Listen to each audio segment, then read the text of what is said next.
ഹരേ കൃഷ്ണ രതേശ രതേശ ഹരേ നാരായണ ഹരേ നാരായണ ഹരേ ഹരോ. ഭഗവാന്റെ ഇന്നത്തെ ഉച്ചപൂജാലങ്കാരത്തിലേക്ക് എല്ലാവർക്കും സ്വാഗതം. ഇന്ന് പൊന്നുണ്ണി കണ്ണൻ എങ്ങനെയാണെന്ന് ശ്രീലകത്ത് നിൽക്കുന്നത് എന്ന് നമുക്ക് നോക്കണ്ടേ. കണ്ണനെ കാണാൻ പോവണ്ടേ. ശ്രീലകത്ത് എങ്ങനെയാണ് ഉച്ചപൂജ നട അടച്ച് തുറന്ന് ആ പൊന്നുണ്ണി കണ്ണൻ എങ്ങനെയാണെന്ന് ശ്രീലകത്ത് നിൽക്കുന്നത് എന്ന് നമുക്ക് നോക്കാം. എന്നോടൊപ്പം എൻ്റെ ശബ്ദത്തോടൊപ്പം ആ ഗുരു പവനപുരിയിലേക്ക് എല്ലാവർക്കും സ്വാഗതം കേട്ടോ. പൊന്നുണ്ണിക്കണ്ണനെ കാണണ്ടേ എന്ന്, എങ്ങനെയാണെന്ന് പൊന്നുണ്ണിക്കണ്ണൻ നിൽക്കുന്നത് എന്ന് നമുക്ക് ഇന്ന് കാണാട്ടോ. അങ്ങനെ ഭഗവാനെ കാണാനായിട്ട്, ആ പൊന്നുണ്ണിയെ കാണാനായിട്ട് നമുക്ക് എല്ലാവർക്കും എൻ്റെ ശബ്ദത്തോടൊപ്പം എവിടെയായാലും എവിടെ ഇരുന്നായാലും എൻ്റെ ശബ്ദം കേൾക്കുന്ന എല്ലാവരും എന്നോടൊപ്പം വരിക കേട്ടോ. ആ പൊന്നുണ്ണിയെ കാണാനായിട്ട് നമുക്ക് പോവണ്ടേ. ആ ഗുരു ഭവനപുരിയിലേക്ക് നമുക്ക് അങ്ങെത്താം. ഹരേ കൃഷ്ണ ഹരേ കൃഷ്ണ. നമ്മളെ കാത്തോണ്ടിരിക്കുന്ന, നമുക്ക് ഇങ്ങനെ അനുഗ്രഹം തരാനായിട്ടിരിക്കുന്ന ആ പൊന്നുണ്ണി ഇന്ന് എങ്ങനെയായിരിക്കുമല്ലേ, ഏത് ഭാവത്തിലായിരിക്കും അല്ലേ. നമ്മളിങ്ങനെ രാവിലെ മുതൽ ഇങ്ങനെ ആലോചിച്ചുകൊണ്ടിരിക്കുക അല്ലേ, ഇന്ന് കണ്ണൻ എങ്ങനെയായിരിക്കും, എന്ത് ഭാവത്തിലാണാവോ എന്ന് ഉച്ചപൂജ നട അടച്ച് നേതിയൊക്കെ കഴിഞ്ഞിട്ട് പൊന്നുണ്ണി കണ്ണൻ എങ്ങനെയാണാവോ വരിക എന്നുള്ള ആ ഒരു ആശങ്കയിലാണ് നമ്മളല്ലേ. കണ്ണനെ കാണാനുള്ള തിടുക്കമാണ്, ധൃതിയാണ്. കണ്ണനിങ്ങനെ ഓരോ ഭാവത്തിൽ എത്ര കണ്ടാലും മതിയാവാത്തവരാണ് നമ്മൾ ഓരോരുത്തരും. കണ്ണൻ ഭഗവാന്റെ ഭക്തരായിട്ടുള്ള എല്ലാവരും ഹരേ കൃഷ്ണ. അതാ പൊന്നുണ്ണി ഇന്ന് കാളിയമർദ്ദന ഭാവത്തിലാണ് പൊന്നുണ്ണി നിൽക്കുന്നത്. ഞാൻ എപ്പോഴും ഭഗവാന്റെ ഉച്ചപൂജ അലങ്കാരം പറയുമ്പോൾ എനിക്ക് എപ്പോഴും ഇഷ്ടം പറയാനായിട്ട് കാളിയമർദ്ദന ഭാവത്തെ, ഈ ഭാവമാണ് എനിക്ക് പറയാൻ എപ്പോഴും എനിക്ക് ഭയങ്കര ഇഷ്ടമാണത്. എപ്പോഴും ഞാൻ ആഗ്രഹിക്കുന്നത് അങ്ങനെയാണ്, കണ്ണനെ ഇങ്ങനെ കാളിയമർദ്ദന ഭാവത്തിൽ കാണാനായിട്ട്. അതീവ സന്തോഷമാണ്. പൊന്നുണ്ണിയുടെ മുഖത്തേക്കൊക്കെ ഒന്ന് നോക്കാം നമുക്ക്. കണ്ടോ ശ്രീലകത്ത് എങ്ങനെയാ പൊന്നുണ്ണി നിൽക്കുന്നത്, പുഞ്ചിരിച്ചു കൊണ്ട് ഇങ്ങനെ. ആ കണ്ണിലെ പ്രകാശം കണ്ടോ, ആ പുഞ്ചിരി കണ്ടോ, എത്ര മനോഹരമായിട്ടാണ് ചിരിച്ചിങ്ങനെ നിൽക്കുന്നത്. എത്ര സ്മാർട്ടായിട്ടല്ലേ പൊന്നുണ്ണി നിൽക്കുന്നത്. അങ്ങനെയുള്ള പൊന്നുണ്ണിയുടെ കളഭാലങ്കാരത്തിലാണ് പൊന്നുണ്ണി നിൽക്കുന്നത്. അങ്ങനെയുള്ള ആ പൊന്നു ഗുരുവായൂരപ്പനെ നമുക്ക് കാണാനായിട്ട് ശ്രീലകത്തേക്ക് എത്താട്ടോ. നമ്മളിങ്ങനെ കൊടിമരത്തിൻ്റെ കീഴേ കൂടെ എത്തുകയാണ്.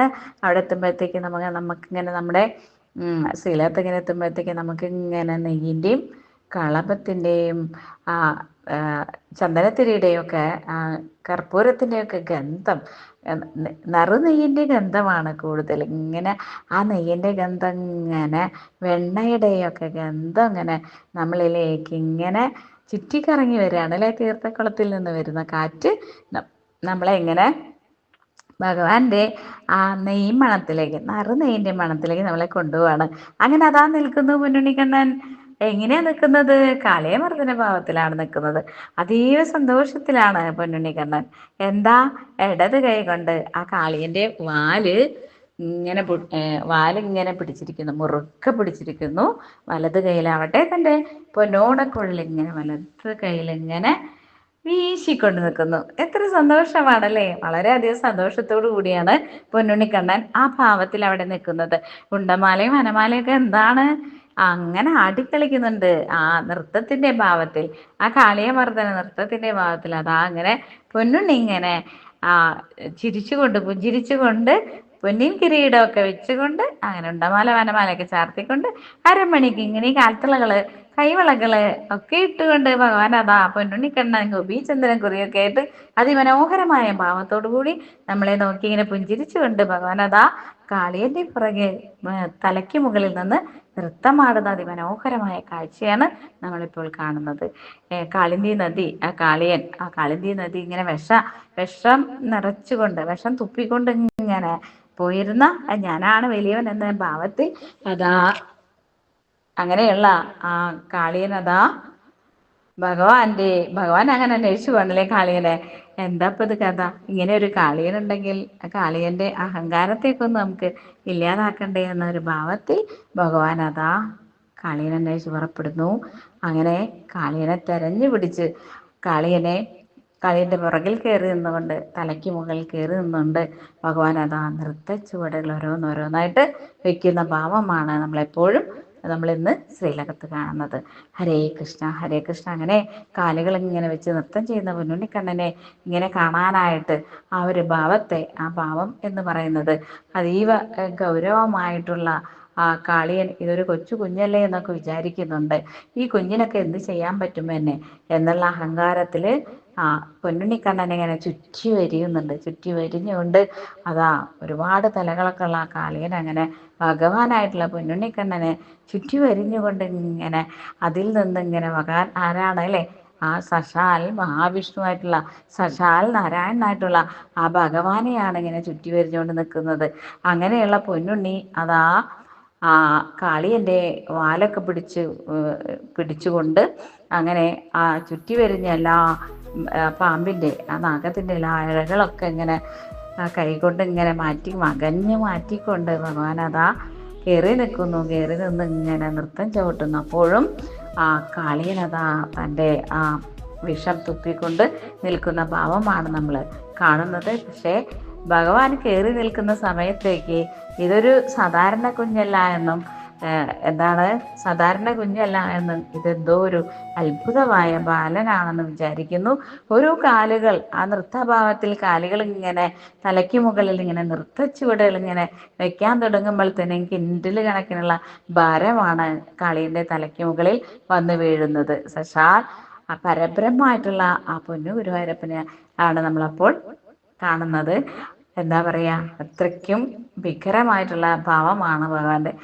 കുഞ്ഞുണ്ണിയാണല്ലേ, കുഞ്ഞുണ്ണിയാണ്. പക്ഷെ ഉണ്ണി ആരാണ്? ഉണ്ണി സശാൽ പരബ്രഹ്മമാണ്. സശാൽ പൊന്നു ഗുരുവായൂരപ്പനാണ്. സശാൽ പ്രപഞ്ച സൃഷ്ടാവായിട്ടുള്ള ആ ഭഗവാനെയാണ് കാളിയൻ കാണുന്നത്. ആ പൊന്നുണ്ണി ചിരിച്ചുകൊണ്ടിങ്ങനെ ആ കാളിയൻ്റെ മേൽ നൃത്തം ചെയ്യുന്നു.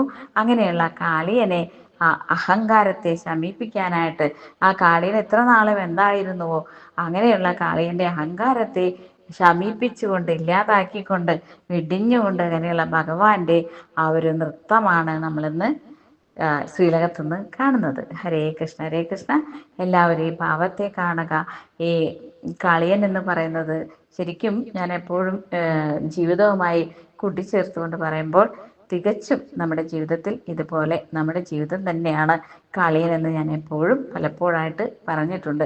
നമ്മുടെ ജീവിതത്തിൽ നമ്മൾ അനുഭവിക്കുന്നതായിട്ടുള്ള പ്രതിസന്ധികളും ദുരിതങ്ങളും രോഗങ്ങളും കഷ്ടപ്പാടുകളും ഒക്കെ ഈ രീതിയിലാണ് നമ്മുടെ കൺമുന്നിൽ വന്ന് നിൽക്കുന്നത്. ഒരു വിഷം തുപ്പുന്ന അങ്ങനെയുള്ള ഒരു പാമ്പായിട്ട് നമ്മുടെ ജീവിതത്തിൽ ഇങ്ങനെ നമ്മളിങ്ങനെ വരിഞ്ഞു മുറുക്കിക്കൊണ്ട് നമുക്ക് ഒരു തരത്തിൽ അങ്ങോട്ടും ഇങ്ങോട്ടും ചലിക്കാൻ പറ്റാത്ത രീതിയിൽ നമ്മളിങ്ങനെ പിടിച്ചു നിർത്തുന്ന ഭാവമൊക്കെ ജീവിതത്തിൽ എപ്പോഴും എല്ലാവർക്കും അനുഭവിക്കുന്ന കാര്യമാണ്.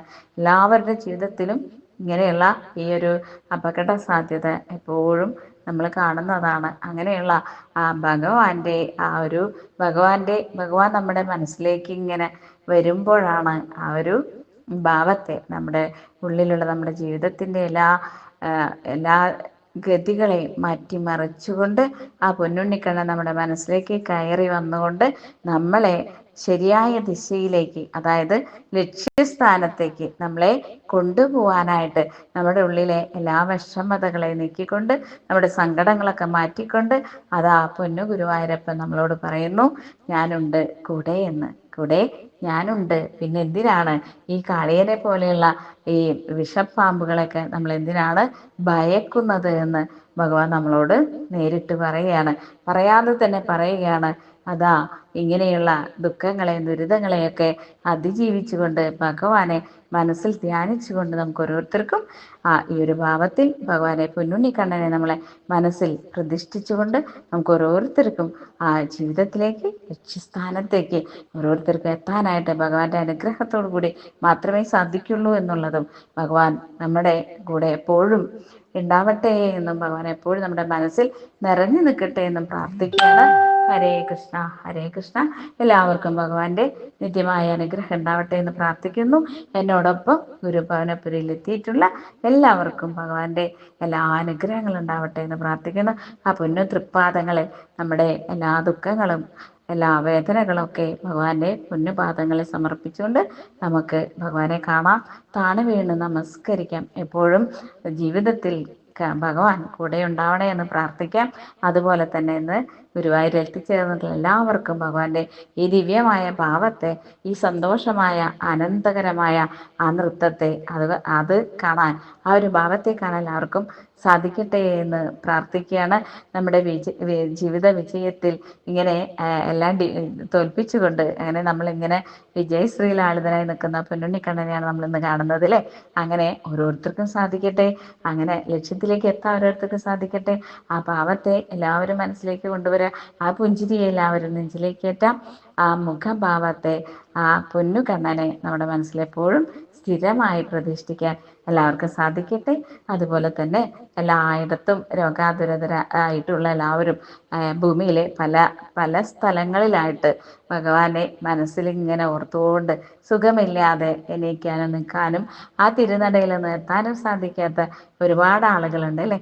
അവർക്കൊക്കെ ഭഗവാന്റെ അനുഗ്രഹം ഉണ്ടാവട്ടെ, എപ്പോഴും കണ്ണൻ ചേർത്ത് നിർത്തട്ടെ, നെഞ്ചോട് അടുപ്പിക്കട്ടെ എന്ന് പ്രാർത്ഥിക്കാൻ എല്ലാവർക്കും ഭഗവാന്റെ അനുഗ്രഹം കൂടെ കൂടെ ഉണ്ടാവട്ടെ എന്ന് പ്രാർത്ഥിച്ചുകൊണ്ട് ഹരേ കൃഷ്ണ ഹരേ കൃഷ്ണ, രാധേശ്വര രാധേശ്വര, ഹരേ നാരായണ ഹരേ നാരായണ, ഹരി ഓം ഹരി ഓം, ഹരേ കൃഷ്ണ ഹരേ കൃഷ്ണ.